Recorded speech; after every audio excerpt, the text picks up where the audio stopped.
All right, Iga Swiatek back on top.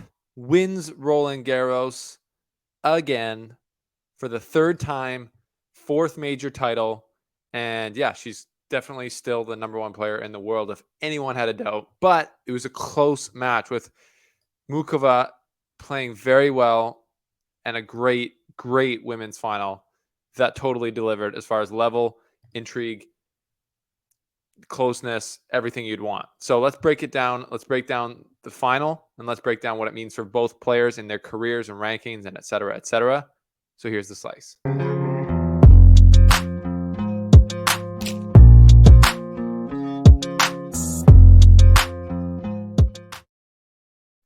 Iga is inevitable. She's the queen of Roland Garros. Make no mistake about it. And what a match. What a match. Like we said, fifth or three sets. I didn't know who was going to win. They were breaking the heck out of each other in the third set, back and forth, back and forth. It really looked like upset alert was fully on. And it was. But yeah, just experience. The player who'd been there, got over the line, got over the finish line multiple times before, comes out on top, which we've seen so many times. But what a match. Before we get into it, shout out to the sponsors. Cool Bet. Stay cool, bet responsibly. If you're going to bet on the tennis, use Cool Bet and join using our link below to double your deposit. If you put in $50, they'll give you $50. Pretty good deal. And AG1. I am currently mixing up my AG1 that I'm about to drink. Fancy little bottle, and it's delicious, and it feels like I'm getting all the nutrients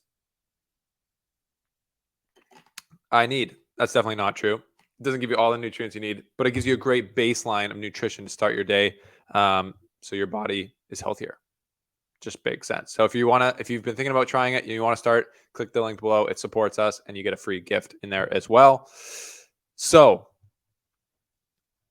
Iga Swiatek back on top. She dropped the top of the trophy fell off. Classic. I feel like that's happening more and more in sports now. Is that just like a thing? Are they trying to get social clips out of that? I don't know. But what a win.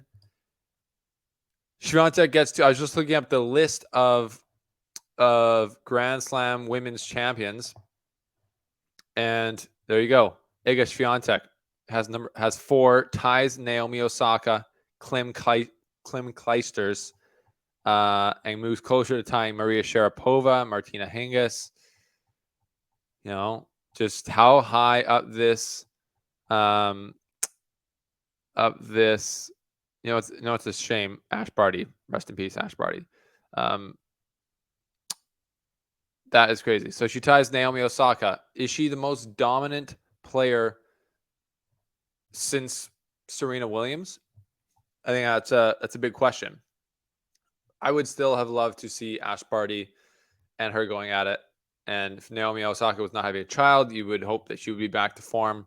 So maybe one day when Naomi Osaka does get back, because I believe she will, we'll see her joining the top of the women's game right now with Sabalenka and Rybakina, and now Karolina Muchova as well, who played fantastic.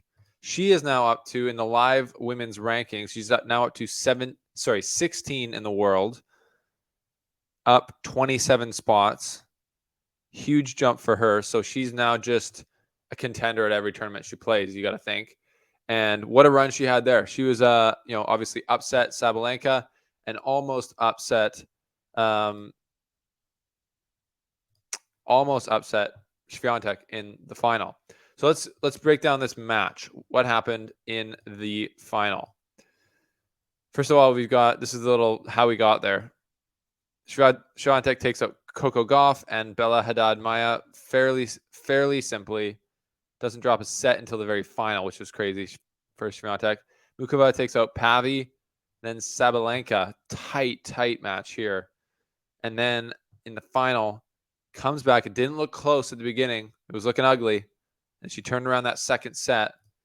And then it got really interesting in the third set. So let's go set by set here. The first set, she comes out hitting big, 2 aces, but win percentage on first serve below 50%. not going to win a set like that. So Swiatek was all over her, cranking the ball, winning 67% of the returning, 56% of the receiving points, and breaking twice and 3 chances. And that was the first set. Muchova still hitting huge, though, 10 winners, 14 unforced errors, and Swiatek just playing clean, 5 and 5. Let's go to set 2, though. Muchova still continues to hit big, go for it, same kind of ratio, but then Iga Swiatek's level potentially drops. 12 unforced errors, same amount of winners. And then in the serve department, Muchova crept up above to 58% and dropped Swiatek's down. She started to figure out the return of Swiatek's serve and make headways. Muchova has this beautiful forehand that can do really, it's just smooth all the way through the strike zone, big, flat-ish, but just hits out in front of it, gets out in front of her body, and can really do damage with that, more so almost than Swiatek. So that was big. Third set, though, pressure kind of, I guess, 73% of her first serve wins for Swiatek. That's hard to play against. And then the winners got to a good ratio. Maybe Muchova stopped going for as much, brought down the winners, also brought down the unforced errors. But yeah, it was a super tight match, super tight third set. 5 breaks in the third set, 1 more for Swiatek, breaking 3 to 6 times. Muchova broke twice, though, in 3 chances. So tight match. If we look at the match, we look at, total, not really a great ratio. A lot of unforced errors, 19 winners, 30 winners for Muchova. Like we said, huge punch to her game. Really liked the way that she was playing. I thought her backhand slice, pun intended, very good. Nice down the back of the ball and really cuts it through the court. And yeah, that was just a fun match to watch. A great style matchup. It seems to me, though, I've always made the comparison with Swiatek with Djokovic, where it's just a numbers game. She's going to keep her level at a very high level.